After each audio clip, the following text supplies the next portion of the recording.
there is a significant overlap between the libertarian anti-regulation community and the skeptical community. And there certainly is a lot to be said for some libertarian ideals from a skeptical point of view. I know we've commented before on this show that Penn and Teller, for example, on their show, their Showtime show Bullshit, sometimes espouse libertarian political opinions, and I think that gets intermixed with their skeptical opinions.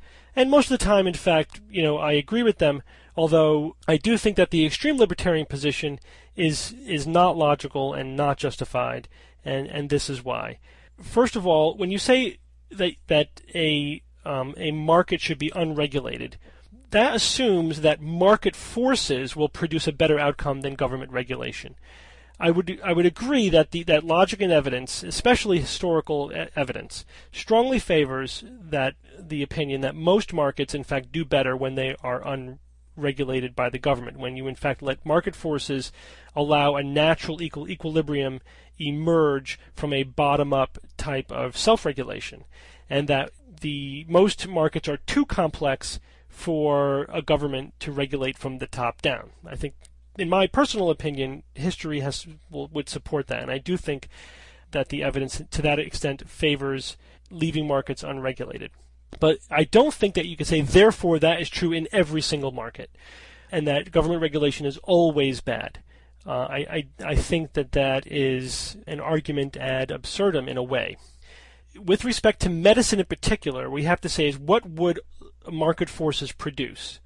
And what are those market forces? And are they superior to some commonsensical regulations that could be imposed?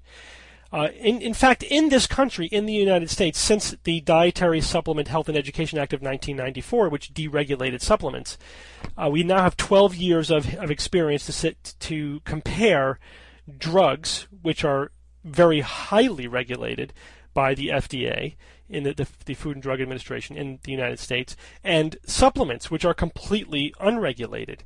And we could say, let's compare these two markets and see what government regulation has wrought compared to the free market system.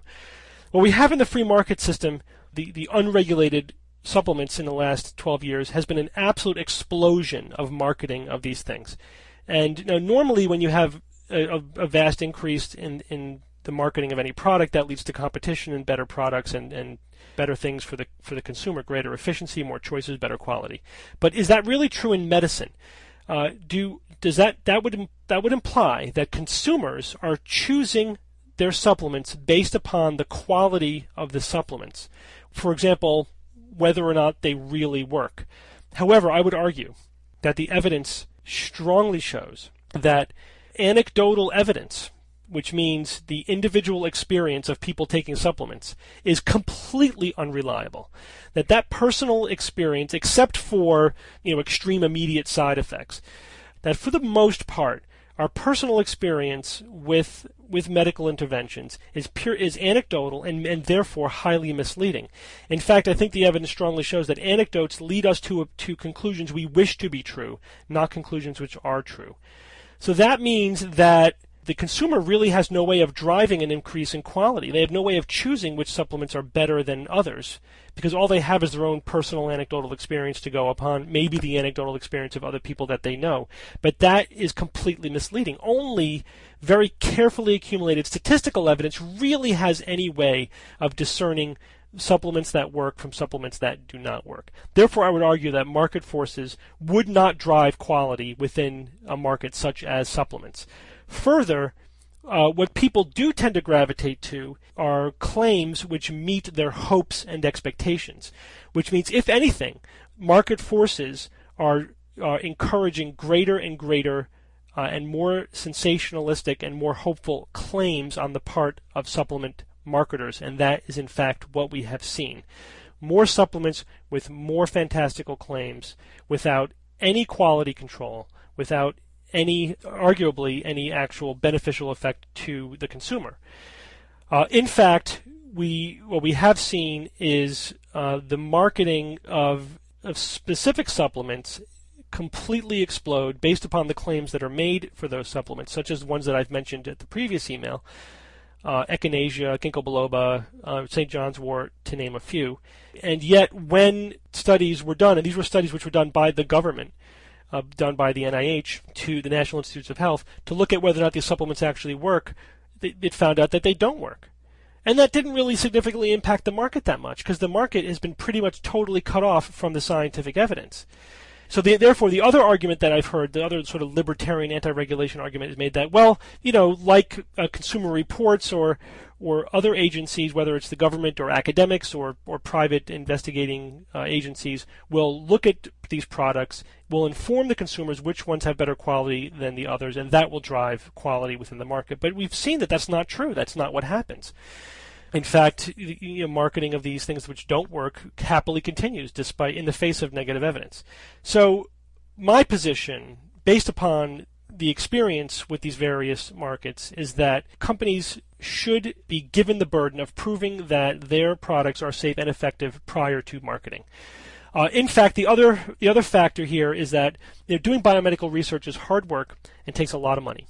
And companies in a deregulated market have absolutely zero incentive to do the research. In fact, research is a lose-lose proposition for companies in a deregulated market. They have to spend the money to do the research.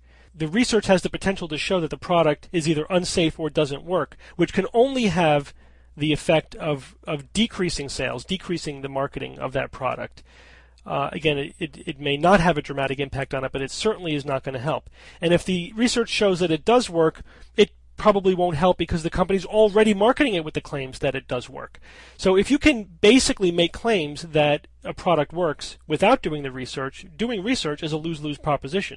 So deregulation has completely removed any incentive from the private sector to do any kind of research in these supplements. It's only being done in government-funded or academically initiated studies. Even if you take a basic libertarian anti-regulation view, you have to apply it to specific markets and make an individualized decision based upon the market forces that actually exist in that market and based upon our real-life experience of what happens with deregulation versus regulation. Also, we can't assume that all regulation is bad. There is rational regulation, like what I think exists in Australia, for example, and irrational regulation, which is like what I think exists in the United States. You shouldn't make the false dichotomy of bad regulation versus no regulation. It's possible that there's a third alternative, and that is actually rational and effective regulation. But that must be done very, very carefully.